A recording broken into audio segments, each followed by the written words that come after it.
서점이 미어터지는 불금을 꿈꾸는 책 팟캐스트 금요일 책에 빠지다 지금 시작합니다.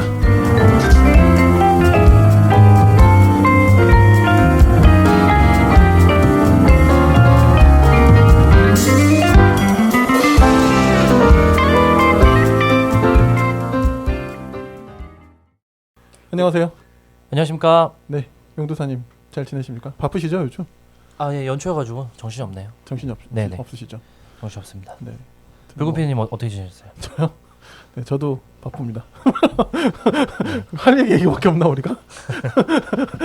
네, 다들 또 연초라서 이래저래 좀 정신이 없으실 텐데 새해 들면 또 그런 다짐 많이 하잖아요. 그렇죠? 네. 그래서 하신 다짐들 좀 잘 지키시고 하시면 좋겠네요. 저는 오늘 처음으로 그 예. 미세먼지 마스크를 쓰고 나왔어요. 아, 오늘 처음으로? 너무 심해서 예. 그래서 올해 다짐 중 하나 네. 마스크 잘 쓰고 다니자. 꼭 쓰셔야 됩니다. 예, 그 은근히 그 귀찮고 까먹고 막 이럴 때가 많은데 그렇죠. 이제 막 비상 문자도 많이 오고 너무 심하다 그러니까 이제 써야겠구나 싶더라고요. 이제 용도사님의 펜은 용도사님 것만이 아니니까. 그러니까요. 네. 네. 맞습니다. 괜한 네. 제가 또 부담을 드리네요. 네, 죄송합니다. 네, 저도 다이어트를 지금 내걸었는데 지금 수개월째 안 되고 있어요. 네, 어떻게 해야 될까요? 그냥 하시죠. 죄송합니다. 네, 열심히 하겠습니다. 네, 네 오늘 쓸데없는 소리 그만해야 돼 이제. 네, 오늘 저희가 오늘은 제가 좀 특별한 네. 시간이에요. 금요일 저희 메인 코너가 있는데 특별한 분들을 저희가 가끔 모시는데 오늘이 바로 그날입니다. 근데 오늘은 서점 탐방이라는 두 번째 시간이라고 보시면 되겠습니다. 역곡동 용서점의 박용희 대표님. 신명 쓰셔도 괜찮으세요? 써야지 않을까요? 전 상관없네요. 그렇죠. 네, 네. 왜냐면 그런 요거 제가 뭐 용서점을 나쁘지 못하니고 저 나쁘지 않아요. 됐습니다. 네. 생각이 좀 짧았네요. 네. 역곡동 용서점의 박용희 대표님 오늘 모시고 이야기 나눠보겠습니다. 자, 대표님 안녕하세요. 네, 안녕하세요. 좋은 책을 골라 제안하는 용서점의 박용희입니다. 반갑습니다. 지금 멘트가 약간 준비되신 네. 이거 맨날 하는 멘트예요. 그래요? 저희 금책바 청취자분들께 인사 말씀 한번 부탁드리겠습니다. 네, 안녕하세요. 좋은 책을 골라 제안하는 용서점에서 일하고 있는 박용희라고 합니다. 제가 금책바 엄청 열심히 듣는 청취자인데요. 요새 용도사님이 그 외국어 인사를 한참 하더니 언젠가부터 안 하시더라고요. 새해부터 안 하기로 했어요. 굉장히 아쉬워하고 있는 독자 중에 한 명이고요. 야, 네. 거의 뭐 진성 청취자 아니십니까 이 정도면? 그러네. 네. 그럼요. 예. 전 진짜 뭐 같은 회차를 5번씩 듣고 막 오. 이러니까. 네. 진짜 너무 감사해요. 네. 그래서 이렇게 나올 수 있게 돼서 굉장히 감사하게 생각하고요. 사실 제가 그 용서점 관련해서 뭔가를 밖에 가서 얘기하는 거는 3년 하고 나면 네네. 그 후에 하기로 속으로 처음에 생각하고 처음에 그런 네, 생각을 하셨던 그래가지고 거. 이제 오픈하자마자부터 약간 뭐 인터뷰 얘기도 있고 이제 찾아오거나 관심 있는 분들이 있긴 있었는데 사실 다 이제 거절했었거든요. 근데 좀 이제 처음에 이제 1년차 하면서 좀 생각이 바뀌어가지고 네. 그 무슨 말 배부른 소리냐 이제 어떤 기회가 있으면 무조건 가야 된다. 그래가지고 2019년부터는 조금 이제 마음을 열고. 근데 3년차 되지 않으셨어요? 아닌가? 2년차 되셨나? 그러니까 3년차 되신 것 같은데. 용서점이 뭐 그게 바로 그냥 본문으로 들어가나요? 아니요. 네, 나중에 대답하셔도 저희 돼요. 뭐 네. 원래 항상 없는 네, 방송이라. 네. 네. 그러니까 용서점 이게 이제 스토리가 있는데요. 원래 처음 시작한 건 2017년이에요. 그러니까 2017년 1월에 덕은동이라는 그 논밭이 나오는 군부대 옆에 있는 외진 곳에 온라인 중심으로 하는 책방으로 2017년에 시작을 했었어요. 그렇게 해서 한 1년 정도 운영을 하고 이제 좀 상황이라고 할 수도 있고 기회라고 할 수도 있고 그게 좀 돼가지고 작년에 2018년 5월에 역곡역 근처 역곡동으로 이사를 해서 이제 동네 책방 형식으로 시작한 거는 이제 작년부터인 거죠. 그래서 제가 생각했던 그 3년은 사실 동네 책방 3년이었어요. 오프라인 매장 3년이었는데 네. 설명해 주시니까 알겠네요. 네. 어쨌든 저희 금책바에 처음이죠. 예. 오셨던 박수 한번 치시죠. 아이고. 아, 너무 굉장히 감사하네. 이게 중요한, 네. 예, 저로서도 굉장히 중요한 네. 그 자료라고 할 수 있습니다. 저희가 조금 더 이렇게 좀 융숭한 팟캐스트면 좋을 텐데 아직은 좀 아니요, 부족하지만. 아니요. 저는 뭐 네. 굉장히 만족하고 있습니다. 제가 생각하던 것보다 더 고퀄리티의 지금, 예. 지난 회차 때 약간 장비를 안 쓰시나 약간 그 네, 생각했는데 맞아요. 네. 지금 오늘 방송하는 거 보면서 네. 여기 장비가 있군. 이렇게. 네, 지난 녹음은 참고로 이제 저희가 장비가 좀 그때 좀 사정이 안 돼가지고 네, 하다 보니까. 그래도 뭐 내용이 좋아서 괜찮습니다. 아유, 네. 그럼 감사합니다. 또 그냥 뜬금 질문. 네. 그 혹시 저희 팟캐스트 편 이렇게 뭐 여러 번 들어주셨는데 네, 네. 혹시 기억에 남는 약간 그래도 베스트 편이나 이거 좀 이 편 너무 좋았다. 혹시 아, 지금 이거 그냥 뭐 문득 약간 기억나시는 거 있으세요? 애청자 약간 테스트하는 거 아닌가? 지금 제 말 못 믿어서 이렇게 물어보는 거 그런 건 그건 아닌데, 아니고 네, 궁금해서 그래도 그냥. 궁금하네요. 네. 뭐 책을 매 좋아- 편이 베스트인데요. 항상 뭘 고르기 쉽지 않지만 그 저한테 연말 연초에서 좀 중요했던 것 중에 하나는, 그러니까 이런 방송을 들었을 때 사실 독자한테 제일 큰 거는 결국은 책을 읽는 거잖아요. 그렇죠. 근데 네. 사실 저도 그렇게 베스트셀러를 챙겨 읽는 스타일은 아니거든요. 뭐 저도 약간 좀 그냥 그때그때 제가 필요한 책을 읽지 어디 베스트셀러에 있는 책을 주로 보진 않는데, 그 금책바에서 이국종 골든아워 편을 이제 듣고 그렇게 해서 이제 접하고 나서 개인적으로도 그 전까지는 사실 세바시에 나온 영상 잠깐 봤었고 그렇게 이국종이라는 사람에 대해서 관심이 없었는데 이제 방송 듣고 나서 마침 기회가 돼서 골든아워를 이제 봤어요. 두 권을 다 봤는데 그 이국종을 읽은 게, 그러니까 그게 작년 말 딱 말 끄트머리였는데 그렇죠. 그때 제가 네. 개인적으로 되게 힘들 때였거든요. 아, 좀 계획했던 게 좀 어그러지고 이래서 힘든 타이밍에 딱 이국종의 책을 읽으면서 저한테는 되게 큰 의미가 있는 독서였어요. 아, 진짜요? 네. 그러니까 그런 거에 어떤 계기를 올라가다 보면 이제 금책바에서 들었던 이국종 방송이 저한테 또 영향이 있었던 거죠. 그래서 연말을 그렇게 보내고 지금 연초를 살아가는 데 있어서 이국종 독서는 저한테 되게 좀 의미가 있었어요. 감사합니다. 굉장히 재밌게 읽었고, 예. 그렇구나. 그래서 읽고 나니까 또 방송이 또 궁금해서 또 다시 또 들었고. 네네. 네. 혹시 뭐 기왕 이야기가 나온 김에 네. 어떤 포인트에서 좀 많이 좀 도움을 받으셨는지 좀. 네? 왜 이렇게 구체적으로 궁금해서. 제가 이 정도 해드렸는데 지금 얼마나 더 해서. 저희가 또 피드백을 굶주린 방송이다 네, 보니까 그쵸. 제가 고른 책이기도 했었고. 네, 맞아요. 그때. 네. 아니, 저도 사실 그 책을 읽으면서 굉장히 인상 깊었고 네네. 좀 뭐랄까 저는 좀 직업적 세계에 대해서, 그러니까 그 외상센터의 그런 어려움들은 전부터 조금은 인지는 하고 있었는데 네. 그 직업적 세계에 대한 그 사람의 태도가 저는 너무 그렇죠. 예. 그 업을 대하는 태도나 그러니까요.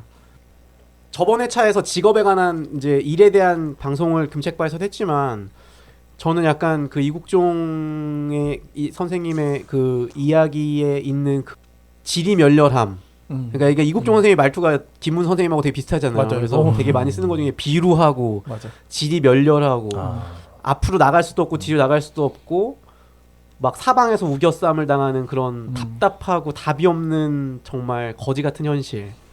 근데 이제 그랬을 때 되게 쉽게 얘기할 수 있는 거는 야 그냥 벗어나, 아니면 야 다 때려쳐, 그렇죠. 아니면 뭐 뭔가 이건 뭔가 잘못됐으니까 이건 다 뒤집어 엎어야 돼. 뭐 이게 사실 어떻게 보면은 되게 손쉬운 선택이라고 생각하거든요. 네. 저도 뭐 이렇게 그렇게 해서 그만둔 면도 있지만, 저도 원래 성향이 그런 면도 있지만, 근데 사실 현실은 안 그렇잖아요. 현실은 내가 거기를 벗어남으로써 끝나는 게 아니라, 그러고 나면 나는 좀 편할 수 있지만 결국 아무것도 바뀌지 않고 누군가는 아무튼 남아서 버텨야, 이제 거기 이국종 그 골든아워 식으로 얘기하면 누군가가 여기에 자료를 남겨놔야 후대에 또 누군가가 다시 나타났을 때 거기서부터 출발할 수 있지 않냐라는 이제 말을 하면서 결국 이국종이 버티는 이유가 정경원한테 넘겨주려고 버티는 거잖아요. 그렇죠. 어떻게든 다음 세대까지 이어가려고. 그게 좀 저의 삶도 사실 되게 지리멸렬하거든요. 예, 이따가 뭐 제가 서점에 관해서 아름다운 이야기들 많이 하겠지만, 네. 예, 그 아름다운 이야기 이면에는 그렇죠. 또 되게 지리멸렬함이 있거든요. 맞아요. 그래서 좀 그런 것들을 그냥 현실 있는 그대로 보여주는 그런 이국종의 담담한, 좀 약간 이렇게 차가운 글쓰기가 오히려 위로가 되더라고요. 네. 그리고 그 방송을 통해서, 그 방송에서 또 이렇게 읽으신 거 얘기해 주는 거 들으면서 무슨 책이길래라는 생각으로 이제 읽어봤었죠. 이렇게 또 이야기해 주시니까 또 감사한데 아직 서점 이야기 들어가지도 못했네요. 아무튼 감사드리고요.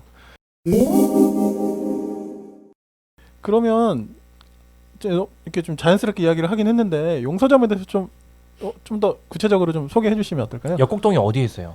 이런 분들이 많더라고요. 그 역곡을 잘 모르시더라고요. 그러니까 저는 이제 사실은 아는데 듣는 진짜 분들 모르는 사람이 중에서 많아. 서울에만 계시거나 뭐 다른 경기에 계신 분들은 모를까봐. 부천시 역곡동이거든요. 부천시 원미구 역곡동인데 그래서 사람들이 부천하면 막 이부망천 이런 거 나오고 그래가지고 되게 멀고 후지게 느끼나 봐요. 아닌데. 네.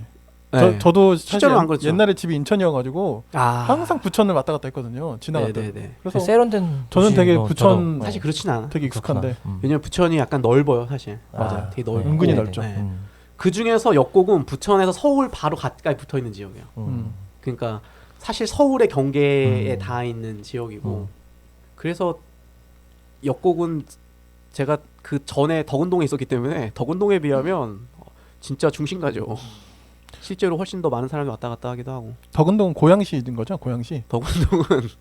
덕은동은 근데 덕은동도 또 경계예요. 덕은동은 맞아요. 어디냐면 네. 수색의 경계예요. 음. 서울의 북쪽 서쪽의 경계. 맞아, 그랬던 네. 것 같아요. 네. 용서점이 경기를 지향하나 보네요. 뭐 돈 없으면 어떻게 하겠어요. 저도 강남에 하고 싶습니다. 아까 소개하실 때 좋은 책을 골라 독자에게 제안하는 네네, 이런 그렇죠. 문장이었잖아요. 네네.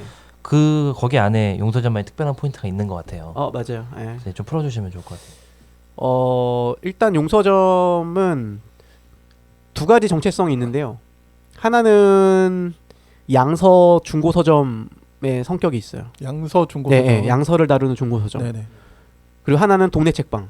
동네 책방. 이 약간 이 두 가지 성격이 이 용서점을 이루는 두 축인데요. 중고 책방은 어떤 느낌이냐면 저도 이제 중고 책 정말 좋아하는 사람들은 어찌됐든 중고 책방을 돌아다니거나 중고 책방 좋아하는 분들이 많거든요. 저도 그렇죠. 그렇고. 그렇죠. 그래서 막 책방들을 돌아다니고 그 책방에서 책 발견하는 재미로 이제 독서 생활을 계속 이어가는데 근데 거기에 좀 문제가 있어요. 어떤 책이 너무 많아요. 그러니까 웬만한 중고 책방을 가면 그러니까 이건 개인적인 경험이었는데 네. 보통 막 5만 권 이상 한 뭐 서점, 용산 네. 뿌리 서점 이런 데는 뭐 10만 권 이상 뭐 이런 식으로 네. 책들이 있거든요. 근데 그렇다고 공간이 넓지 않거든요. 그러면 2중 3중으로 책이 쌓여 있고 그래서 주인도 몰라요. 어디에 무슨 책이 있는지. 그럴 법해요, 근데. 네. 네. 그리고 중고 서점 특성상 기본적으로 사람들은 좋은 책을 골라가기 때문에 책이 빠지다 보면 좋은 책은 점점 나가고 남은 책들이 쌓여 있게 돼 있잖아요. 그래서 예를 들면 제가 책을 되게 좋아해서 가도 뭐 한 한두 시간을 뒤져도 어떤 날에는 제가 마음에 드는 책을 못 찾고 돌아올 수도 있고 뭐 그런 식으로 사실 그런 효율은 좀 낮은 편이거든요. 네. 그래서 진짜 책 좋아하는 사람은 그거 자체를 즐기겠죠. 그냥 그렇죠. 내가 몇 권을 사든 그냥 거기서 그렇게 책 뒤지는 재미로 놀긴 하는데 대체적인 많은 독자들은 결국은 중고 서점이라는 어떤 형태가 멀어지는 이유 중에 하나가 가도 내가 좋아하는 책을 쉽게 찾기가 어렵기 때문이라고 저는 생각했거든요. 너무 많은 게 문제다라고 생각해서 처음에 생각했던 거는 그러니까 책을 한번 걸러서 좀 애매한 책은 다 빼고 그래도 최소한 각 분야별로 이건 읽어볼 만한 책들이다라고 생각되는 거를 좀 모아서 하면은 사람들한테 도움이 되지 않을까라고 생각했었어요. 소위 큐레이션이라고 하는 그런 네, 거라고 근데 할수 있겠네요. 저는 좀 느슨한 큐레이션이에요.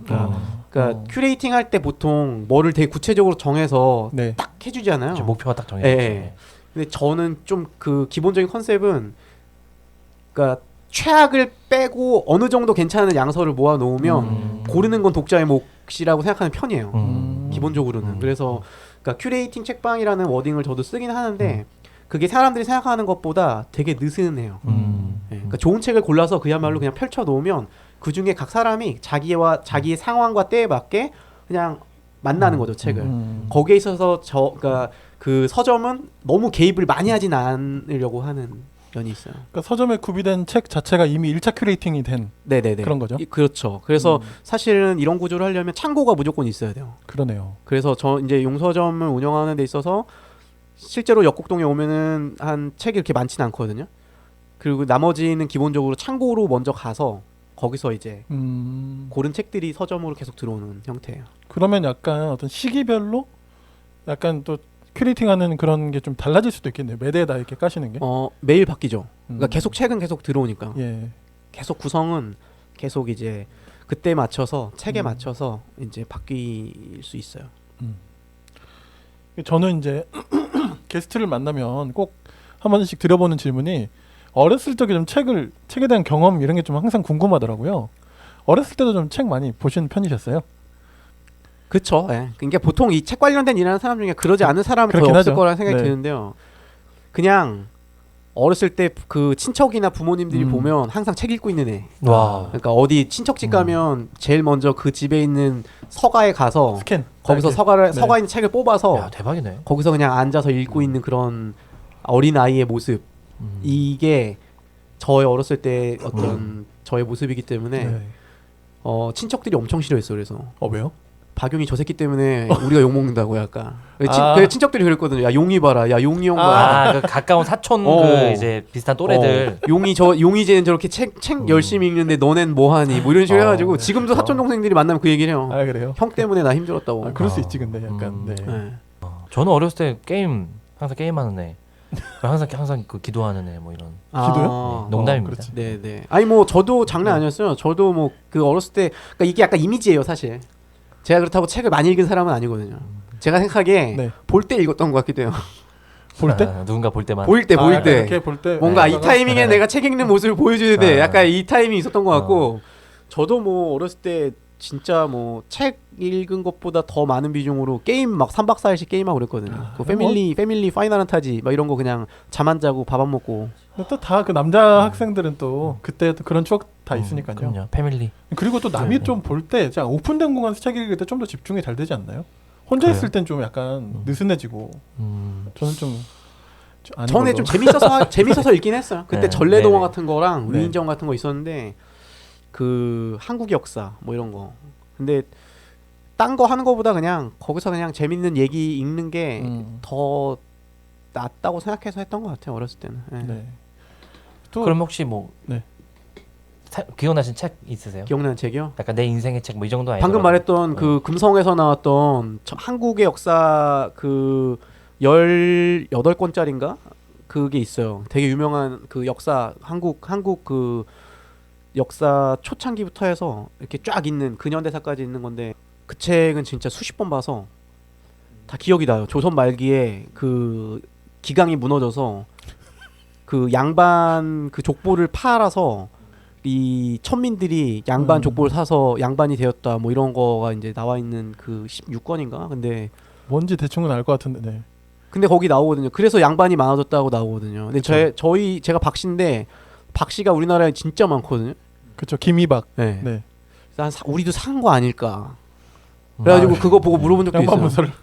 예, 예. 네, 뭐 그럴 수도 있겠죠. 그러니까 네. 내가 아무리 봐도 양반 가문의 그 느낌은 아닌데 뭔가 그게 종친회에서 족보사라고 막 오고 그러거든요. 그래서 그것도 있고 근데 대부분 그런 것들보다 몰래 본 책들이 많이 기억에 사실 남아있기도 한 것 같아요. 그 당시에 읽었던 책들이 뭐 좋은 책만 읽은 건 아니니까. 아, 그럼요. 네. 저희 또 서울연건지 뭐 이런 거 혹시 보셨어요? 그건 뭐예요? 뭐 서울 뺑기통 뭐 이런 책들이 있어요. 옛날에 뺑기통은 좀 제목은 네. 들어본 것 같아요. 약간 그 아빠 몰래 이불 밑에 숨겨놓고 봤던 그런 책들이 있어요. 뭔지 알 것 같아요. 약간 세로로 표지돼 있고 막. 네네 뭐 그런 그렇죠. 뭐 김삿갓 뭐 이런 거. 소설 김삿갓. 김삿갓이 이런 보면 사이사이 야한 내용 막 나오고 그러거든요. 김삿갓의 어떤 이런 그런 거. 그래서 네. 그런 것도 많이 봤었죠. 저는 이게 뭐 주제가 뭐 이렇게 가도 되는 건지 모르겠네요. 네, 뭐 원래 항상 그래요. 저는 계속 하려다 저도 지금 약간 네. 제동을 걸었어요. 그렇구나. 옛날에 남산의 부장들 막 이런 거. 네. 그러면은 약간 그 이렇게 좀 같이 읽는 이런 것들은 전혀 독서 없었죠. 모임이나 이런 것들은 그 당시엔 그런 문화가 그러니까 그 없었던 것 이후에요. 같은데요. 그 이후에 독서 모임도 꽤 많이 하신 걸로 알고 있는데. 그러니까 이제 뭐 약간 예. 대학 이후라든지. 근데 저는 좀 단절이 있었던 것 같아요. 그렇게 아. 책을 어렸을 때 읽은 거랑 실제로 제 삶에 만약에 그거를 꾸준히 그렇게 읽었으면 아마 좀 더 공부를 잘해서 뭐 공부의 길을 갔거나 이랬을 텐데 그 어렸을 때 초창기 빼고는 중간에 꽤 오랫동안 단절이 있었어요. 그리고 다시 책을 좀 읽게 된 게 대학교 들어가서 그 전공이 너무 공부하기 싫어서 제가 이제 컴퓨터공학 전공인데 수업을 아무리 들어도 못 읽겠더라고요. 그래서 저는 이제 안 한 게 아니라 못 했는데 그래서 수업 시간에 이제 도저히 뭐 미적분학 이런 거 듣다가 아 이건 진짜 내가 해도 안 된다 해서 그냥 수업 시간에 나와서 도서관 가가지고 음. 그쪽에 있는 책들 이제 보면서 했던 거. 그게 이제 그냥 혼자서 하는 독서였던 거고 사실 독서 모임 한 거는 저는 전 직장에서 출판사 일할 때 그 출판사 1층에 있는 카페에서 했던 여기 그 용도사님도 같이 했었거든요. 그 모임이 실질적인 첫 독서 모임이었어요. 진짜요? 네, 네. 나 지금 그 얘기하려고 그랬는데 의미 있게 한 첫 독서 모임이었던 것 같아요. 제가 그때 했던 게. 이 금책방에 처음으로 소개한 책이 종교의 두 얼굴이라는 책일 텐데 맞아요. 네. 그 책을 네, 예, 그렇죠. 여기 용인 대표님이 이랑 제안해가지고 이게 같이 기획해서 했던 모임이었거든요. 그쵸. 예. 그게 사실상 SNS 약간 페이스북 처음으로 이렇게 막 해가지고 네, 모르던 맞아요. 사람들 이렇게 연결해가지고 맞아요. 6명 이렇게 모여서 그래서 그때 만난 꾸준히 분들이 진짜 또 삶에 의미 있는 네, 반년인가 관계가 이렇게 됐죠. 넘게 했던 모임인데 그게 저는 그게- 회차가 이어져서 저는 그게 음. 이게 용희 대표님은 오래 하신 독서 모임인데 이게 또 새내기 누가 이게 막 뭐 이렇게 하고 있으니까 용도사라는 사람이 하고 있으니까 같이 해보자 이런 건 줄 알았는데 그때도 박용희 대표님도 처음이셨나 보네요. 처음이라기보다는 거의 그러니까 예 그러니까 아, 그렇게 그렇구나. 의미 있게 독서를 같이 하는 형태로 했던 거는 그때가 이제 지금 생각나는 거는 그때였던 것 같고 그 전에도 뭐 어떤 식으로든지 같이 읽는 건 있었을 텐데 조금 형태가 달랐던 것 같아요. 금요일 밤에는 모두 책에 빠져봐 풍부한 지식은 오늘 우리의 사냥감 더 나은 세상이 다가오기를 바라는 그대가 이 시대의 진정한 철학자. 출판사 일을 그 전에 이제 하셨다고 하셨는데 네, 네.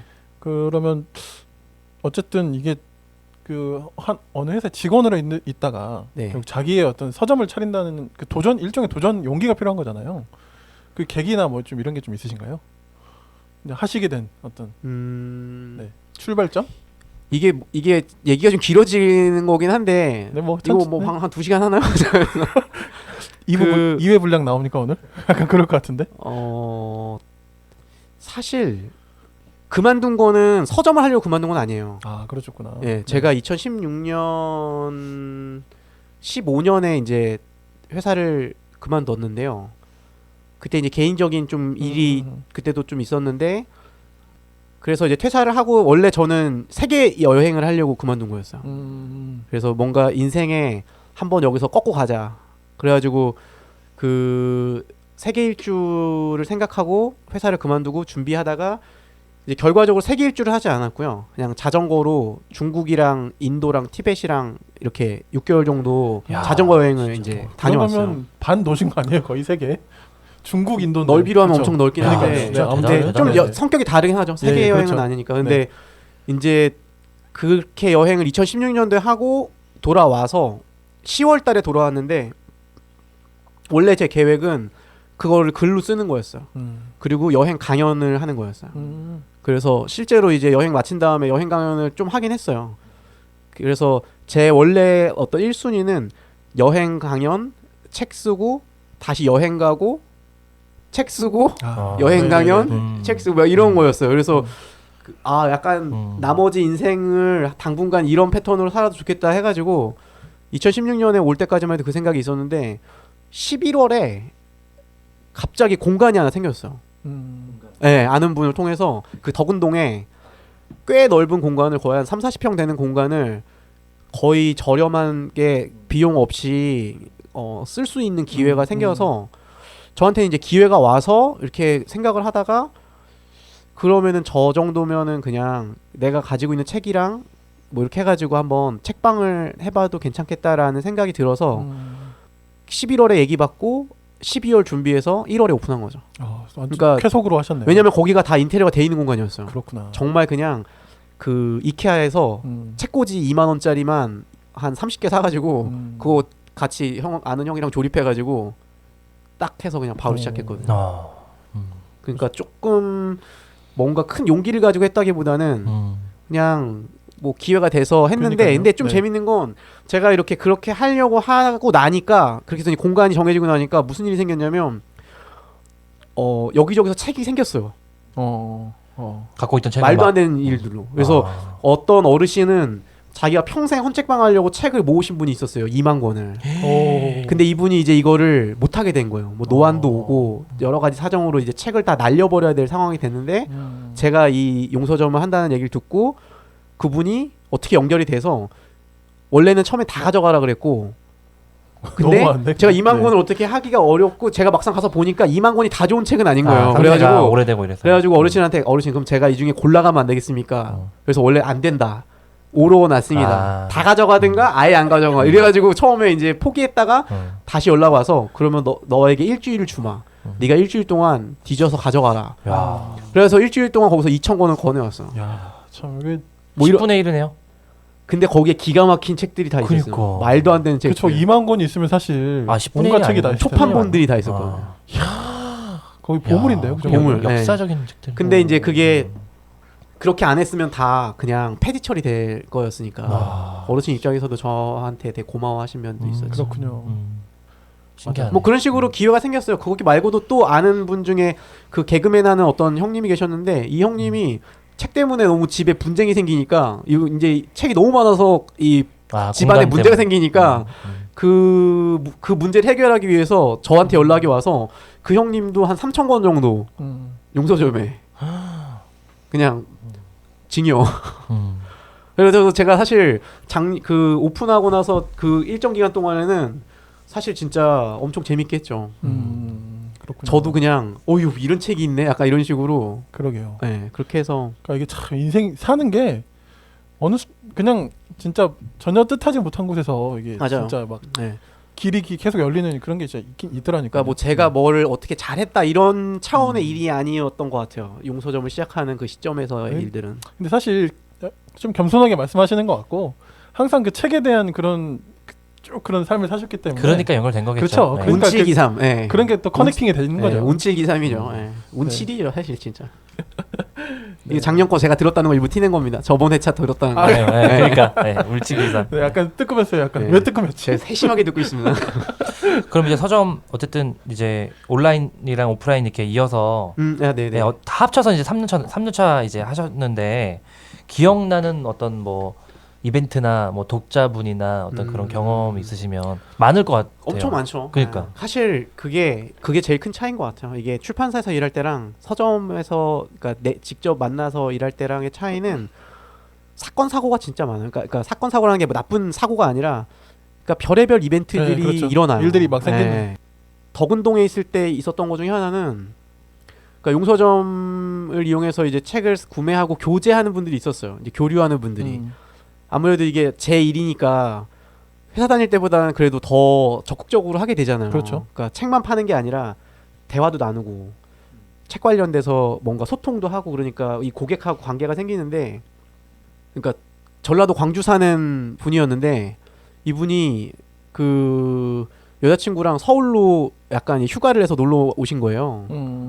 근데 이제 첫 방문지로 용서점으로 온 거예요. 광주에서 고속터미널에서 고속버스 타고 그럼 SNS에서 보고 있었던 거네요. SNS가 아니라 그냥 용서점하고 개인적으로 그 대화를 그러니까 책을 구매하던 독자였거든요. 구매를 네. 하고 있었던 그렇게. 분이구나. 그래서 근데 덕은동이 지도를 보면 알겠지만 이렇게 외지에서 왔을 때 오기 쉬운 길이 아니에요. 네. 네, 고속터미널 와서 전철을 또 타고 가서 버스를 또 타고 뭐 이런 식으로 네네. 진짜 오기 힘든 곳이거든요. 근데 찾아오셨더라고요. 약간 그때는 좀 되게 그런 마음이 들었어요. 이게 책 좋아하는 사람들이 약간 좀 미친 면이 있는 게 굳이 여기까지 오는 이런 거에 대한 감동 같은 것도 있었고 네. 그 덕운동은 굉장히 외진 곳에 있었는데 그런 식으로 좀 멀리서 찾아오신 분들이 좀 있었어요. 그게 있었고 역곡은 사실 훨씬 더 많은데 역곡으로 오고 나서는 사실 매일매일이 이벤트라고 할 수 있을 정도로 진짜 재밌고 감동적인 일들이 많은데 작년에 좀 개인적인 사정으로 사실 그 용서점의 자리를 제가 비울 때가 많았거든요. 네. 근데 이제 저희 이제 역곡동 같은 경우는 동네 손님들이 되게 많아요. 그러니까 바로 옆에 사는 사람 뭐 이런 분들이 대부분인데 그랬을 때 이제 이 가까이 사는 단골 분들 중에서 내가 열어주겠다. 오전엔 제가 가게 볼게요. 뭐 이런 식인 거예요. 그래가지고 그 작년에 손님들이 문을 연 시간들이 꽤 길었어요.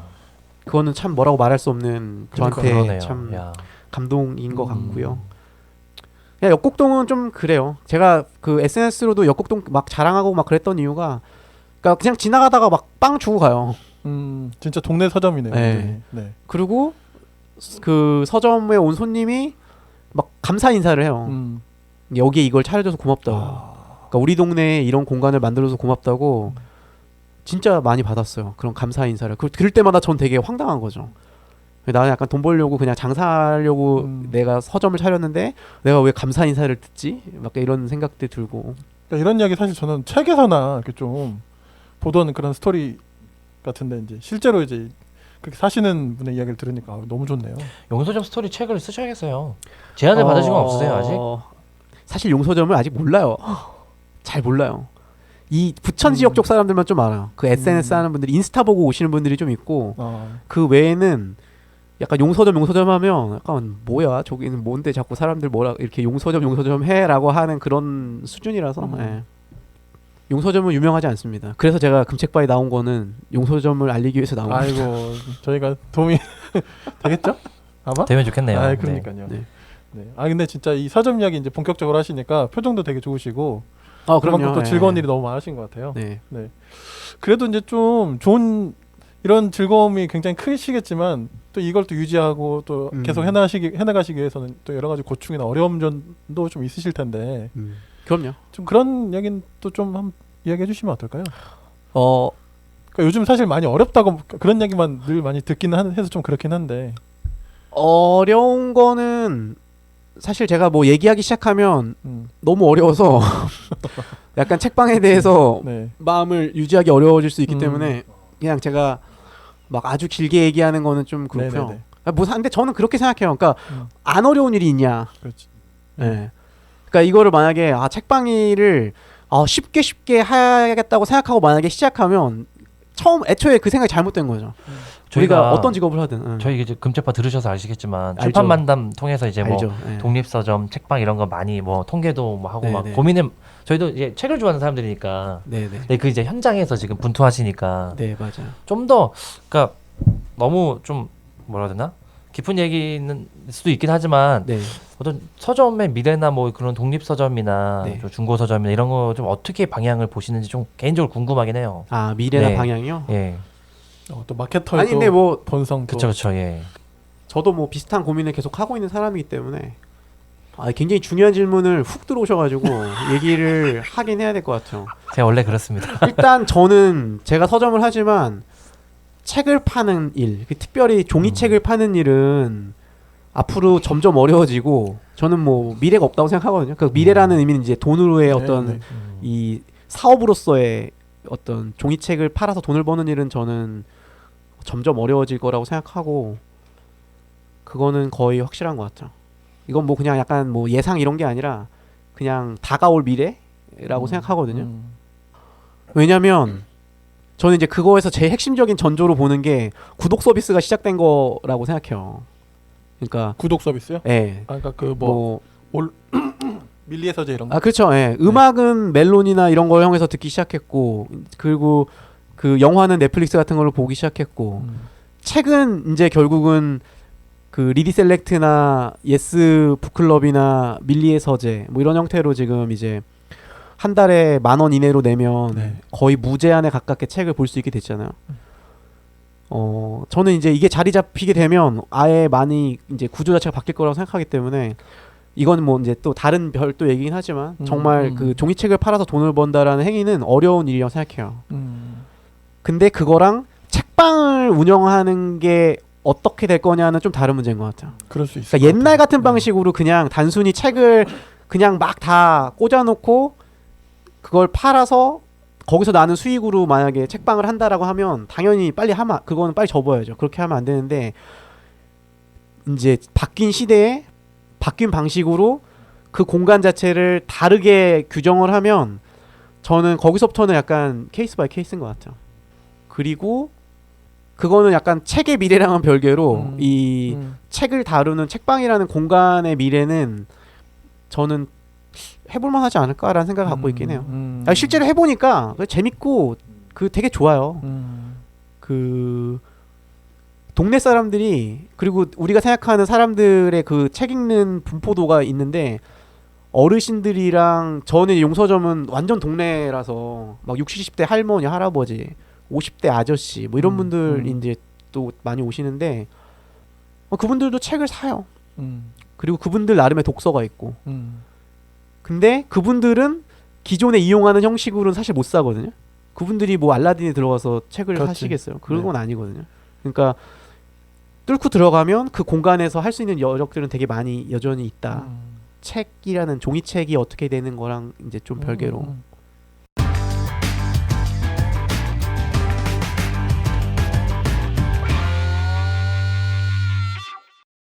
제가 너무 막 무슨 비전문가로서 이렇게 아니요, 너무 재밌어요. 좀 심각하게 얘기한 것 같긴 한데. 그 용서점에서 용서점 공간 오프라인 모임 같은 거 꾸준히 하셨잖아요.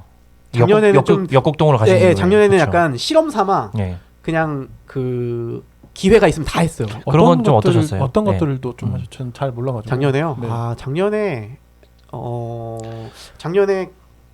작년엔 진짜 열어놓고 했거든요. 왜냐면 이제 제가 다 맡아서 제가 진행한 게 아예 없는 것 같아요. 작년에는 진행자가 나타나고 그 모임에 기회가 생기면 쭉 했거든요. 그래서 굵직한 것만 해보면 독서 모임을 작년에 오픈하고 바로 시작했던 게 페미니즘 독서 모임을 시작했어요. 그 여성에 대해서 공부하고 같이 읽는 모임을 했는데 그 모임이 작년에 2기까지 진행됐어요.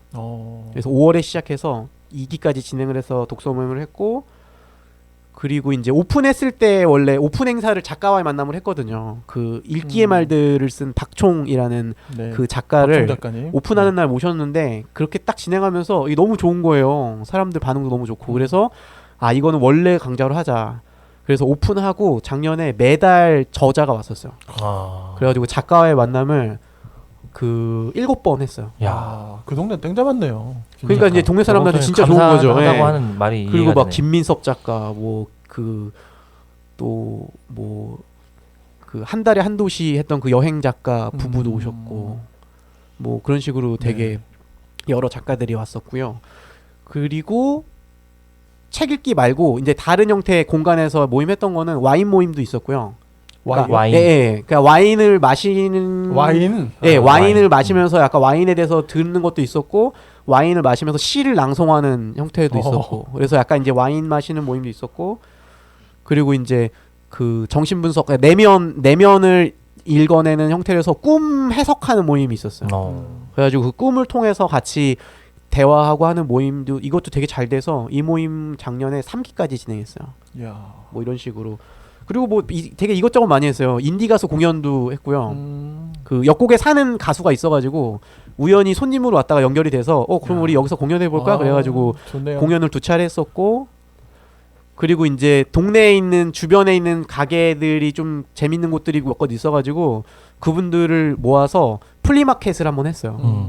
그래가지고 이 역곡 골목에서 어떤 사람들이 와서 이 플리마켓 경험할 수 있도록 했던 것도 있었어요. 이것저것 많이 했죠. 빠르게 되게 동네 허브가 된 느낌. 네, 진짜로. 진짜. 근데 사실 이게 동네는 시간이 좀 필요하긴 한 것 같아요. 그렇겠죠? 왜냐면 네. 이런 것저것 많이 해도 동네 분들은 약간 의아하게 보는 게 있어요. 뭐지? 이 뭐 이런 거? 뭔데? 예. 그러니까 저게 뭐 간판도 제대로 안 되어 있는데, 그러니까 그 전에는 제일 많이 들었던 게 여기 뭐 하는데요라는 질문을 되게 많이 받았어요. 그러니까 사람들한테는 이런 식의 공간 운영이 되게 낯선 곳인 거죠. 서점이면 그냥 조용히 책 깔아놓고 뭐 참고서 팔고 뭐 이렇게 해야 그치. 되는데 여기는 서점이라고 돼 있는데 막 희한한 거를 하니까 이제 사람들한테는 되게 이상한 공간이었던 거죠. 약간 복합 문화 공간 같은 역할도 충분히 이제 그쵸. 한 거네요. 예, 맞아요, 네, 맞아요. 예. 그러네. 그리고 좀 해보니까, 그러니까 미래 앞으로의 서점이라는 거는 결국은 책만 아까 말했던 것처럼 책만 파는 거는 이제 비전이 없는데 이 책이라는 게 일종의 원천 소스라서 이 책과 연결된 무언가는 되게 무궁무진한 것 같아요. 아이디어가. 그래서 그 복합 문화 공간이라는 말씀이 딱 맞는 것 같아요. 그래서 진짜 상상력을 발휘하면 그림, 예술, 뭐 노래, 뭐 연극, 그러니까 모든 거, 뭐 먹는 거, 와인 이렇게 했을 때 그게 책하고 연결되는 지점들이 있으니까 이제 그렇게 해서 사람들이 이 공간을 이용하기 시작하면 자연스럽게 책도 그 안에서 중심으로 역할을 하게 되는 것 같아요. 그러니까 지금 얘기하신 것만 해도 콘텐츠가 되게 다양하잖아요. 맞아요. 네. 그러니까 그런 원래 그 대표님의 성향이 그런 다양성이나 이런 게 좀 있으신 거예요? 아니면 어떻게 하다가 좀 개발이 되신 건지 아니면 그러니까 이거 성향이 강하죠. 성향이에요. 네. 그러니까 되게 다양해서. 기웃기웃. 네, 제 성향 제가 MBTI가 ENFP인데 일단 지르고 보자의 성향이 있고.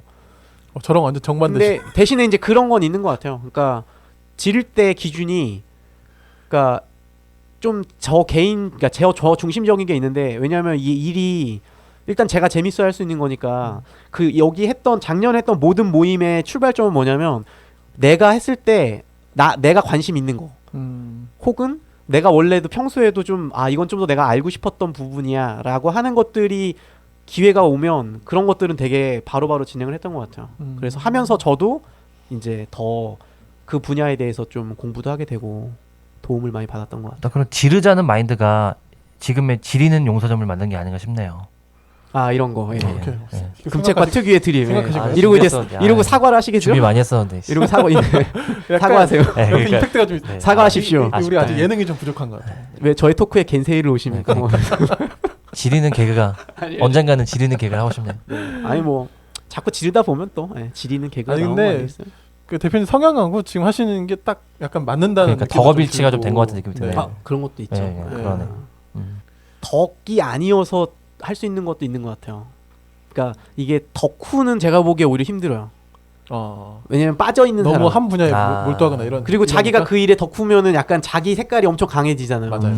그럴 수 있지. 어느 정도 조금 이게 거리감도 맞아요. 둘 수 있는 그런. 그러니까 거기서 오는 게 제가 독립 책방하고 용서점의 동네 책방을 구분하는 지점이 있긴 하거든요. 그러니까 독립 서점이나 독립으로 들어간 형태의 모임 그 공간들을 보면 제가 보기에 그게 약간 덕업이에요. 그렇죠. 덕후적인. 그래. 게 그리고 강하죠. 저도 이제 관련해 가지고 이제 그전 책들 읽어보면 뭐가 나오냐면 자기의 취향과 그 자기의 뜻한 바를 이루기 위해서 서점을 하는 사람 되게 많아요.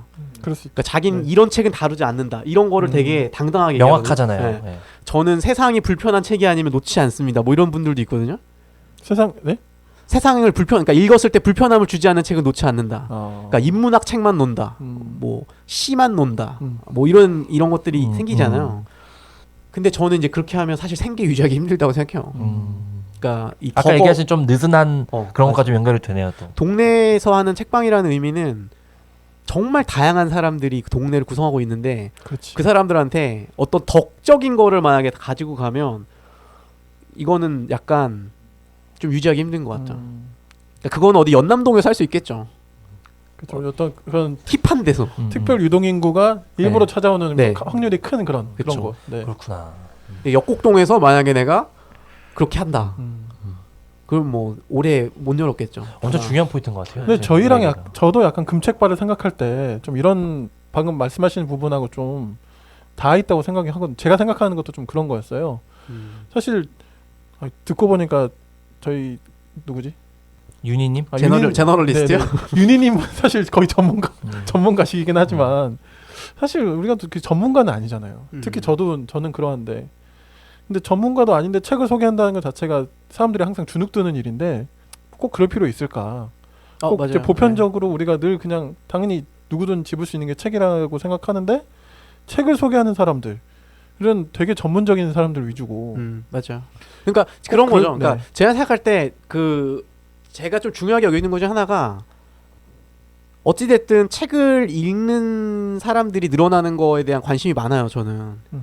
근데 그거에서 되게 중요한 게 그러니까 책을 너무 높게 만들면 안 된다는 생각이 있는 거죠. 그러니까 책이 굉장히 특수한 사람들의 무언가가 아니라 그냥 너무 자연스럽게 70대 할머니도 읽을 수 있고 50대 주부도 볼 수 있고 그 어떤 그 다양한 사람들이 그 사람한테 맞는 책이 있는 거기 때문에 네. 그러니까 동네 책방의 의미는 그런 면에서 누구나 그러니까 엊그제도 이제 서점에 있는데 밤에 아버지가 중학생 남자애 한 명이랑 고등학생 딸을 데리고 이제 들어왔거든요. 우리 딸이 여기 궁금해서 왔는데 둘러봐도 되냐고. 그래서 들어와가지고 이제 그 아들이랑 딸이랑 아버지랑 같이 책을 둘러보면서 대화를 나누는 거죠. 그러니까 저는 제가 생각하는 그림은 딱 그런 그림인 것 같아요. 저도 이제 출판 마케팅하는 사람으로서 100% 동감하는 게 이 부분에서 저도 항상 되게 그 나름의 철학이 있거든요. 네. 누구나 책을 맛볼 수 있게 이제 입문을 해야 하는 그 부분에서 서 있어야지 뭔가 어떤 뭔가 고차원의 사람들만 읽는 것으로 그러니까 물론 어떤 책의 어떤 흐름은 또 그렇게 갈 필요도 있겠지만 두 분의 얘기가 되게 저도 되게 동감이 많이 됩니다. 제가 하는 일로서도 동감이 많이 되는 것 같아요.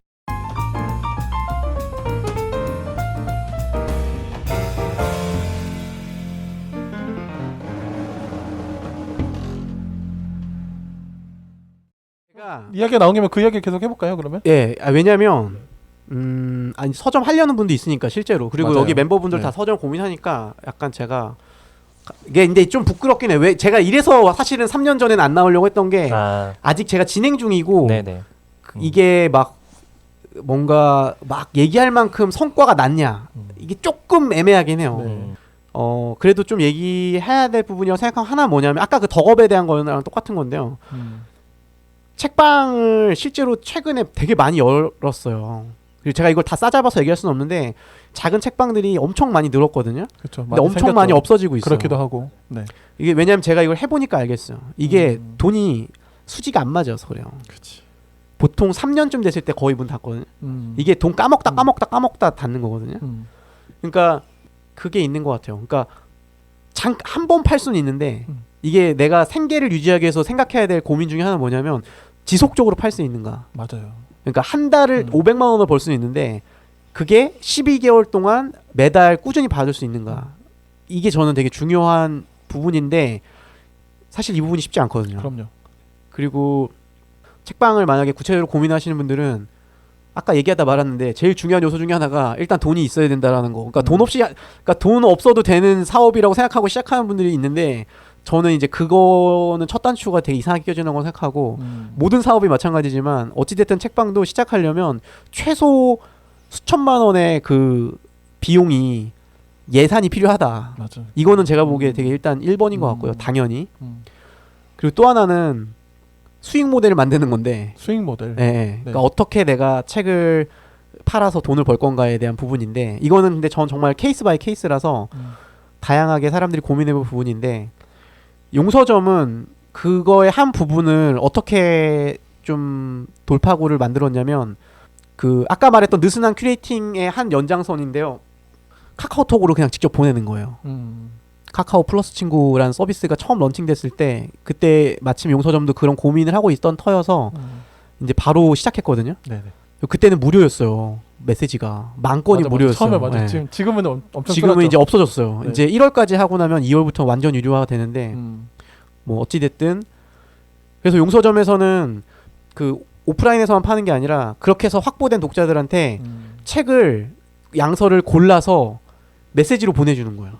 일종의 약간 시간을 정해서. 그분들이 느슨한 회원 같은 그런 분들일 수도 있겠네요. 근데 그분들은 약간 빡빡한 회원이긴 해요. 빡빡한? 네, 왜냐면 이게 약간 스팸성 문자가 될 수 있잖아요. 내가 카톡을 네. 보낸다라는 거. 네네, 그렇죠. 그래서 실제로 들어왔다 많이 나가거든요. 그러니까 이거를 스팸으로 느끼는 사람들은 중간에 다 걸러서 나가요. 뭐 그러겠죠. 남은 사람들은 뭐냐면 용서점이 책을 골라서 보내주는 거를 사든 사지 않든 이걸 약간 하나의 정보로 여기는 그러니까, 분들인 네. 거예요. 그 남은 분들은 어쨌든 그래서 얘가 무슨 책 골랐나 보자 뭐 이런 식으로 보거든요. 그러니까 어떤 뭐 출판사든 어떤 회사든 갖고 있는 회원 DB나 있잖아요. 근데 네네네. 그게 사실은 죽어 있는 DB가 뭐 몇천 건, 몇만 건일 수 있는데 네. 용서점의 이 600 몇 명의 이거는 정말 살아 있고 아주 알짜배기 이제 맞아요. 사실 네. 회원 DB라고 그쵸, 볼 수 네. 있는 거잖아요. 그렇죠. 그러니까 여기에서의 그 핵심이 뭐냐면 이거 너무 약간 근데 제가 너무 가르치는지 말하는 거 있죠 지금. 저 그런 거 진짜 아닙니다. 아닌데. 네. 아닙니다.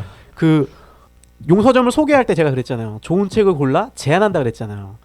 저는 이 제안이라는 게 정말 핵심인 것 같아요. 제안하는 거. 그러니까 이게 뭔가 물건을 팔거나 뭔가를 하는 사람들이 사실 두려움이 뭐냐면 내가 뭔가를 사람들한테 보여줬을 때 사람들이 이거를 싫어할까봐. 네, 좋게 받아들일까? 이거 광고처럼 엮이지 않을까? 뭐 이런 식의 두려움이 기본적으로 있거든요. 근데 그걸 뛰어넘을 필요가 있는 것 같죠. 그러니까 예를 들면은 아까 뭐 그 용도사님 얘기한 것처럼 어느 회사든 그 회사의 팬이 있고 응원하는 마음이 있는 사람들이 있는데 저는 이렇게 생각하거든요. 그러니까 이건 제 약간 정신승리일 수도 있어요. 그러니까 누군가를 응원하는 어떤 팬이나 관심자들은 자기가 응원하는 그 회사가 되든 개인이 되든 그 사람한테 뭔가를 해주고 싶어 해요.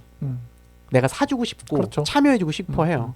근데 그때 그거를 하기 위해서 제일 결정적인 게 뭐냐면 그거를 제한이 들어가야 돼요. 그렇지. 손을 내밀어야 네, 손을 내밀어야 돼요. 그러니까 이 제한을 한다라는 의미는 어떻게 보면 독자한테 기회를 주는 거예요. 그러니까 당신이 용서점을 응원합니까? 그러면은 내가 제안한 거 중에 책을 사주세요. 뭐 이런 느낌으로. 그래서 그 제한한다라는 행위 자체에 대해서 되게 당당할 필요가 있고. 근데 지금 얘기하신 게 네. 제가 그냥 첨언을 하자면 말은 이게 쉽게 하셨지만 사실은 그거를 보는 사람 책을 좋아하고 책에 대한 정보를 지켜보고 있는 사람들은 상당히 어떻게 보면 까칠하거나 책을 되게 많이 알거나 이런 사람들이 많이 있기 때문에 그러니까 박용희 대표님의 그 제안이 어느 정도는 신뢰성이 있기에 이게 가능하다는 게 저는 거의 포인트인 것 같아요. 기본으로 아유 느껴져요. 아니. 왜냐하면 이제 작년 이거는 근데 이게 약간 왜냐면 이게 오해가 있는 게 이 오해라기보다는 제가 보기에 이게 아까 제가 느슨한이라고 썼잖아요. 실제로 저는 아직 시작도 못했어요. 그 큐레이션에서 의미 있게 하는 거. 제가 왜냐하면 용서점 이용하신 분 아는데 작년에 한 거의 100번 정도 보냈거든요. 메시지를. 발행을 네. 이렇게 해보니까 그 정도 되더라고요. 100개 정도 보냈는데 그게 다 그냥 눈에 띈 책이었어요. 그러니까 서가에서 제가 그냥 그건 일종의 우연히 만나는 거를 컨셉으로 잡았던 건데. 근데 저도 이제 네. 받아본 사람이잖아요. 근데 그게 신기한 게 뭔가가 어떤 그게 이제 그게 보이는 거지. 그럼에도 주제를 흐름이 느슨하게 있죠. 잡거나 네, 해도 그쵸. 용서점이 소개한다고 하는 어떤 그 제안들의 그 어떤 흐름이나 맥락이 뒤에 이제 재밌게도 그 이미지가 아무래도, 보이니까 네, 어, 당연히 그 신뢰가 있는 그런 게 거죠. 보였어. 제가 저는 이 피드백을 처음 받아가지고. 저 실제로 구매했던 사람으로서 지금 그러네요. 이제 피드백 드리는 거예요. 네. 네. 그게 되게 핵심인 것 같아요. 개인적으로. 근데 이건 누구나 할 수 있거든요, 사실. 용기만 있으면. 자기 나름대로 그거를 고르면 되니까. 그러니까 이게 왜냐면 제안의 핵심은 뭐냐면 그 책도 마찬가지거든요. 책을 사람들이 안 사거나 못 사는 이유 중에 하나가 저는 너무 많기 때문이라고 생각해요. 지금은 진짜 그렇죠. 예. 예를 들어서 현대 뭐 더 좀 쉬운 주제 없나? 예를 들어서 4차 산업혁명에 대해서 내가 만약에 알고 싶다. 근데 4차 산업혁명 책이 한 50권이 나와 있는 거예요. 근데 이 중에 골라서 봐야 되는데 이 50권 중에 뭐가 좋은지 모르잖아요. 그러면 사기 어렵거든요. 근데 용서점에서 예를 들어서 2개를 골라서 보여주는 거예요. 이 책은 이래서 괜찮고 이 책은 이래서 괜찮다. 2개만 주는 거예요, 선택지를. 그러면 거의 사는 거죠. 그러니까 관심 있던 선택지를 사람은. 줄여주는 거예요. 그게 사실 핵심인 것 같아요. 그러니까 저는 이게 어떤 장사를 하고 어떤 종류의 사업을 하든 조금 해볼 만한 어떤 중요한 요소라고 생각해요. 적극적으로 제안하는 거. 우리 금책봐도 사실 좀 새겨들어야 되는. 그쵸? 적극적으로 제안하십시오. 저희도 뭐 이것저것 막 지금 아이디어는 있는데 지금 시작을 못 하고 있는데 조만간 저희도 손을 제안하겠습니다. 손을 내밀겠습니다. 그쵸. 네. 이게 근데 좀 얘기하고 나니까 부끄럽긴 하네요. 네. 아닙니다. 사실 뭐 별거 없습니다. 근데 어쨌든 되게 생생한 이야기라서 너무 재밌고. 그쵸. 왜냐면 그 매출이 엄청 크거든요. 그러니까 제가 보통 메시지 한번 보낼 때 한 적게 보낼 때는 한 20권이고 많이 보낼 때는 40권에서 60권 이렇게 보내거든요. 거의 3분의 2 이상 팔려요. 이런 얘기 되나? 근데 너무 불편하시면 뭐 나중에 저희 올리자마자 즉시로 막 댓글 달리고. 왜냐면 저도 그게 동시라서 경쟁이라서. 왜냐면 저도 딱 올라오면은 막 책을 봐요. 한 권이니까. 예, 헌 책은 한 권이니까. 막 봐요. 책을 봐가지고 댓글 달리면 벌써 달려 있는 경우가 있어요. 그러니까 바로 앞으로 제안한다는 게 네, 맞아요. 그거예요. 독자의 바로 딱 맞아요. 눈 앞으로 제안한다는 네. 게 그 매력이지. 맞아요. 예, 그러니까 가격이나 사실 그런 것보다 100종의 그림책 중에 제가 이 한 출판사를 밀었을 때는 북극곰이라는 그림책 출판사를 한 적이 있는데 거기가 한 100종의 그림책을 냈는데 그중에 제가 20개를 제 기준으로 골라서 이 20개를 보낸 적이 있거든요. 네, 답글 중에 그러니까 저한테 따로 메시지 주문 온 거 중에 뭐가 있었냐면 다 주세요였어요. 20권 다 주세요. 그렇구나. 그러니까 이게 얼마나 그런 필요가 있었는데 그게 이제 채워지지 않았던 거죠, 그렇죠? 그분한테는 고르는 수고를 도는 거죠. 왜냐면 이제 오프라인 서점이 과거에는 그런 역할을 했었고 우리가 방문했었으니까. 그렇죠. 그리고 그 이후에 이제 온라인 서점 역할을 했었는데 그 온라인 서점이 이제 SNS 연동해서 했는데 이제는 SNS조차도 어떤 광고나 맞아요. 정보나 이게 너무 넘쳐 흐르니까 맞아. 더 직접적으로 바로 앞에다가 제시하는 역할이 필요한 거고 그걸 맞아요. 딱 포인트를 잡으신 것 같아요. 네. 네, 그렇습니다. 좀 얘기할수록 좀 부끄러워지긴 하는데 아무튼 올해는 좀 더 열심히 해보려고. 그러니까 이제 핵심은 보니까 그거네요. 그 동네 서점을 지향하지만 네.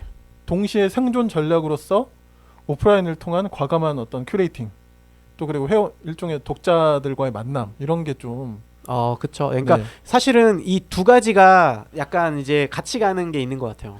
근데 그 오프라인이 진짜 중요한 게 오프라인이 되게 역곡도 그렇게 중심가는 아니지만 어찌됐든 그 작은 역곡동에 있는 용서점이라는 작은 공간이 있음으로 인해서 여기서 연결되는 사람이 엄청 많아. 그러니까 예를 들면 용서점 근처가 진짜 주택가 되게 조용한 주택가거든요. 네. 근데 용서점 열고 여기서 만난 사람들이 어떤 사람들이냐면 출판사 사장님, 역곡역 남부에 사시고요. 그리고 출판사 편집자, 역곡 바로 저희 서점 근처에 살고, 그리고 번역자, 디자이너, 일러스트레이터, 가수 등등등의 이 사람들이 이 용서점이란 공간으로 네트워킹이 되는 거죠. 그래서 아까 말했던, 그러니까 이 온라인이나 다양한 방식의 어떤 책을 판매하는 것들과 오프라인이란 공간이 매력적인 공간으로 만들어지는 이 두 가지가 되게 유기적으로 연결되는 것 같아요. 그렇군요. 그러니까 거기 사시는 아까 이야기하셨던 그런 분들도 우리 동네에 그런 게 생길 걸 거의 생각도 못 하고 있다가 그럼요. 어느 날 갑자기 생기니까 너무 반가웠던 그렇죠. 거지. 네, 근데 그런 지역이 뭐 여기만 있을까라는 생각 드는 거죠. 그러게요. 네. 어디다 네. 꽂아도 그 주변에 분명히 사람이 있어요. 그럴 것 같아요. 네. 네. 그러면 저희가 뭐 이게 시간만 충분하면 제가 볼 때 거의 한 3회분 정도 나올 수 있을 것 같은데 다음 기회에 한번 저희가 또 한번 모셔가지고 더 이야기 들어도 충분할 것 같습니다. 다음엔 가능하면 저희 그쪽으로 갈게요. 네, 좋습니다. 역곡 네. 쪽으로. 네, 한번 오시죠. 좋습니다. 앞으로 그러면 저희 용서점 계획에 대해서 좀 말씀해 주시면 좋을 것 같아요. 뭐 좀 더 새로운 계획이 있는 건 아니에요. 사실. 그러니까 제안을 좀 더 네네네. 이렇게 강화하시겠다고. 네, 맞아요. 그러니까 잘 지금 못했다고 얘기하죠. 작년에 그러니까 역곡동에 시작하고 나서 했던 것들의 확장이나 이제 심화에 가깝거든요. 네. 해보니까 새로 뭘 계속 만드는 거는 좀 무리가 있더라고요. 그래서 해왔던 거를 이제 더 자리를 잡고 해 나가는 건데요. 그 중에 일단 하나 생각하는 거는 이게 올해 바로 될지는 않을 건데, 네. 그러니까 용서점이 생각하는 아주 궁극적인 그 그림이라고 해야 되나? 그건 뭐냐면 풀뿌리 서점을 만드는 거예요. 풀뿌리 서점. 네. 기사 봤습니다. 예. 뭔지 알아?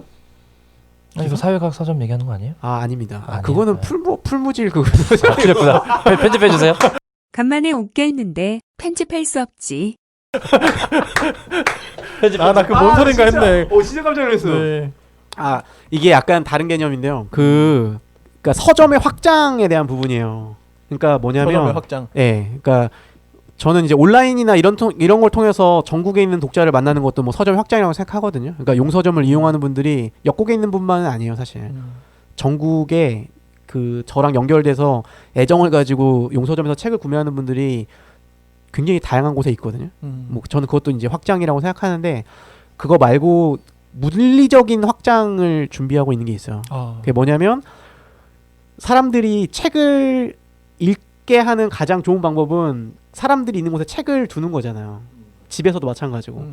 아이들을 책 읽고 싶으면 집에 그냥 책을 널브러뜨려 놔라 이거잖아요.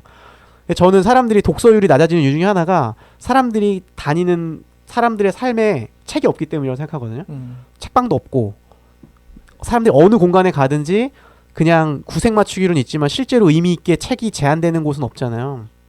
그래서 이제 용서점에서 계획하고 있는 건 뭐냐면, 용서점 주변에 있는 그 여러 상가들이나 여러 그 용서점과 관계 맺고 있는 이웃 그 가게들이 있거든요. 그래서 예를 들면 바로 옆에 일본 라면을 하는 현장의 식탁이라는 그 라면집이 있어요. 그러면 현장의 식탁에 작은 서점을 만드는 거예요. 그 현장의 식탁 주인의 취향을 가지고 약간 팝업 스토어 같은 네. 느낌으로. 네. 그거를 용서점이 지원하는 거예요. 그래서 그거를 하나씩 늘려가는 거예요. 옆집 이발소에는 이발소 오시는 손님들한테 맞는 서점을 만들어주고, 그러니까 60, 70대 남자분들이 읽는 서점을 만들어주고, 현장 식탁에는 일본식 뭐 음식과 관련된 거라든가 그 주인의 취향에 맞는 걸 만들어주고, 그런 식으로 해서 이 일대에 어디를 가든지 조그만 책방이 다 있는 거예요. 그래서 동네 사람들이 이용할 때마다 그냥 볼 수만 있는 게 아니라 실제로 살 수도 있는 곳들이 늘어나는 거죠. 그래서 어딜 가던 책이 있는. 그래서 그 오프라인에서 지금 용서점이 좀 꿈꾸는 기본적인 그림은 이 용서점이 있는 역곡이 일대가 일종의 책 읽는 수준이 높은 동네로 만드는, 그러니까 책이 숨 쉬는 것처럼 책이 존재하는 이제 그런, 그게 진짜 궁극이에요 사실. 말씀하시니까 이제 궁금증이 좀 실제적으로 좀 드는 게, 네. 그게 그러면 약간 사업자 등록돼 있으면 그 서점 판매업 이런 분야가 아니어도 그렇게 다 가능한가요? 일단 서점 판매업은 신고 제도고요. 만약에 그쪽에서 원하면 그냥 사업자 그 종목에 서점을 넣으면 돼요.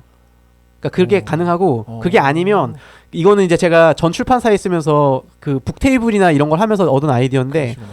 그쪽에 이름을 달아주는 거지만 실질적인 운영 주체는 용서점이 되면 돼요. 아, 그게 가능해요? 그쵸? 어. 거기에서 일어나는 계산이나 이런 거에서는 현금으로 하고 거기에 대한 걸 나중에 용서점의 판매로 수급을 하면 되는 거죠.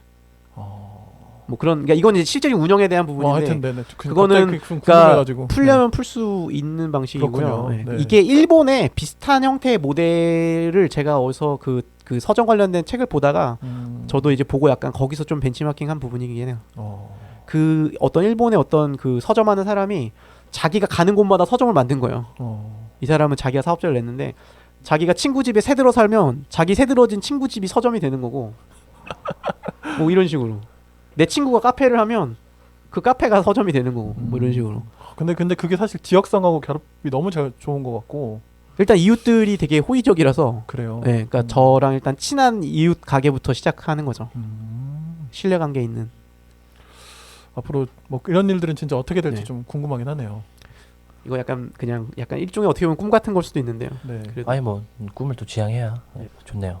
뭐 더 많지만 일단 오늘은 이것만 알려드리겠습니다. 나중에 진짜 저희가 찾아가서 네, 한번 또 진짜 가고 싶네요.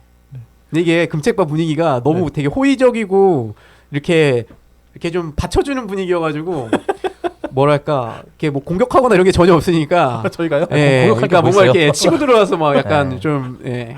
아 제가 예전에 이제 했던 다른 팟캐스트에서는 막 좀 네. 그런 것도 있긴 있었거든요. 괜히요. 예. 왜지? 말 잘못하면 약간 네. 막 공격 들어오고 막. 근데 금책바는 참 되게 저희는 네, 훈훈하네요. 저희는 좀 실력은 부족할지 몰라도 네. 인성 방송인가? 그럼요. 네, 저희 인성갑 방송. 네.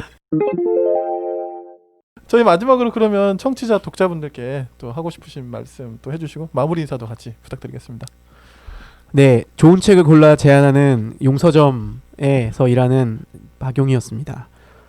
그 아까 되게 쉽게 뭔가 파는 사람들한테 제안을 열심히 해라라고 제가 얘기했는데 사실 그게 완성되는 거는 독자 여러분이 그 제안에 반응해 주시는 거인 것 같아요. 네. 사실 뭐 아무리 제안을 해도 손을 내밀어도 손을 쳐내거나 뭐 손에 침을 뱉거나 그러면 다음번에 내밀기가 되게 힘들거든요. 그래서 지금 들으시는 분들도 아마 책을 좋아하시는 분들일 텐데 여러 가지 방식으로 출판사든 서점이든 여러분에게 이렇게 제안하고 손을 내밀고 있을 거거든요. 지금도.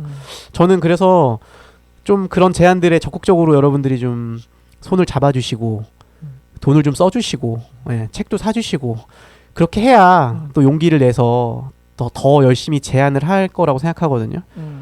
예, 용서점 그 카카오톡에 용서점을 검색하시면 용서점 플러스 친구가 있습니다. 거기 들어오시면 예, 용서점의 제안을 받아보실 수 있습니다. 저도 해야겠어요. 저 아직. 네. 페이스북, 인스타그램도 있죠. 페이스북도 있고 인스타도 있는데 사실 두 개는 그렇게 열심히 안 해서 저는 이제 추천하는 거는 카카오 예, 네. 해주시면 카카오톡. 제일 좋고요. 금책바를 하고 나서 플러스 친구가 몇 명이 늘어나는지 제가 한번 체크해 보겠습니다. 금책바 통해서 왔습니다. 그러면 뭔가 뭐가 혜택 있나요? 아 있습니다. 그러니까 네. 그런 거 잘 챙겨주셔서 있습니다. 조금이라도 뭐가 있겠죠. 네. 아까 우리 주신 뭐 책갈피 같은 거라도 뭐 네. 네. 한번 제가 고민해 보겠습니다. 네, 네. 하여튼 감사합니다. 감사합니다. 또 이렇게 시간을 내주셔가지고 또 와주셔서 감사드리고요. 아 예, 저 덕분에 예 촌놈이 예 홍대 구경하고. 원래 이쪽이 좋았습니다. 사실 원래 나와버리셨는데. 이쪽 나와버리셨으면서 아 지금 약간 너무 낯설어요. 막 너무 새로워요. 예. 네. 오늘 저희 금요일 책에 빠지다는 서점 특집으로 역곡동 용서점의 박용희 대표님과 오늘 또 이야기 나눠봤습니다. 오늘 와주셔서 너무 감사드리고요. 수고 많으셨습니다. 감사합니다. 예, 감사합니다. 감사합니다. 수고하셨습니다.